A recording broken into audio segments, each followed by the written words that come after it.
E galerinha, continuação do serviço aqui no Corsa. Meu Corsinha, né? Corsinha 1.6, ano 99.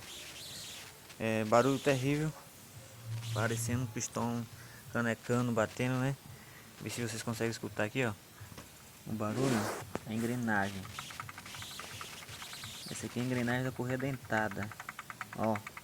Pense o motor funcionando com isso aqui girando. Olha só. Então tá aqui, ó. A engrenagem é semi-nova. Pouco tempo que eu botei ela, mas o eixo com desgaste. Esse eixo aqui tá com desgaste. Aí eu vou ter que levar para fazer um enchimento no eixo e ajustar, não deixar folga nenhuma. Fica batendo, cara, parecendo trincando mesmo, batendo parecendo tucho. Depois do serviço feito, eu vou mostrar o vídeo para vocês aí, tá? Ainda falta fazer a correção também da oscilação da voltagem, né, que eu peguei no scan.